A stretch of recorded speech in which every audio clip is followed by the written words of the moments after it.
At number 37 on the iconic 100 list is the 1953 Topps Mickey Mantle card. And here to talk to us about this card today is Sports Card Pete from Instagram. Pete, number 37 for the second Topps Mickey Mantle card. How do you feel about where this one came in on our rankings?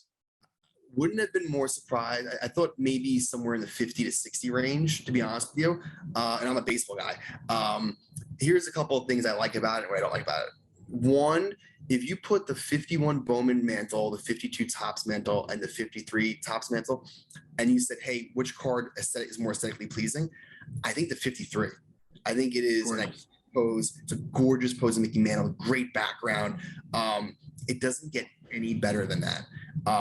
And so that's like one of the pros. Again, it's Mickey Mantle in the 50s. Like, you can't go wrong with any card for Topps, the Mantle, especially that one. It is beautiful. The cons is I think that, not his rookie card. And it's funny because people say the 52 is not his rookie card. So, which is kind of makes the 53 less desirable. But I think in this case, I think it's a great pose. You really, for that ranking, you have to be in love with that pose to put it up there, because I just think that you're far removed from it being his rookie. Yeah, I think the thing that's interesting about this one for me, neither you or I put it in our top 75. This card reminds me actually of another card that did not make the list.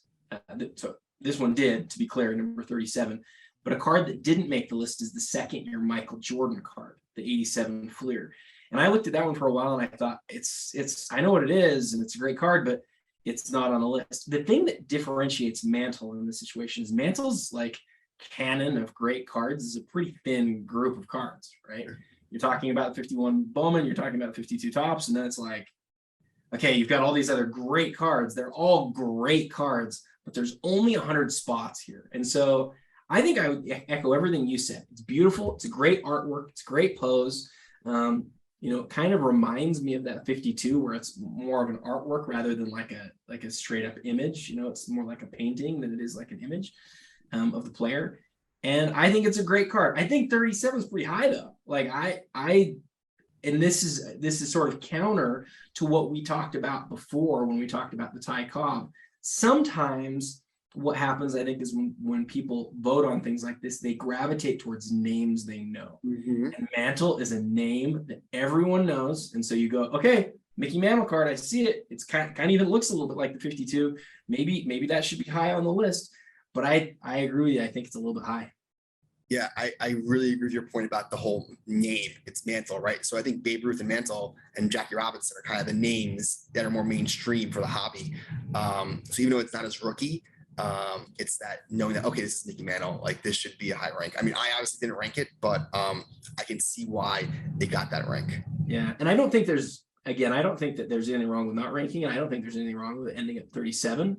But yeah, I think it's a little bit like the Tiger Woods cards we saw earlier on this list. Sometimes I think people gravitate towards the big names, and there's nothing wrong with that. It's not necessarily how I think about it. Having said all that, I wish I had one. I wish I had one in a great grade because it is gorgeous and it's oversized and it's that nice vertical. I mean, it is a beautiful card. There are some higher grades of this one too. I saw when we posted the survey, we actually had an image of a PSA 10 of this card, which obviously is incredibly rare. But if you wanted to find an original Mantle that is towards the beginning of his career that's gorgeous and then spend a fraction of the cost of what a 52 costs, maybe this is a great option. So anyway, again, card number 37 on the iconic 100 list, the 1953 Topps Mickey Mantle. Tomorrow I'll be back with another guest for card number 52, which will probably not be, or card number 36, excuse me. And until next time, happy collecting. Brandon, let me do that last part again. Yeah, I was just gonna give me another outro. Sorry, dude, that was bad. All right.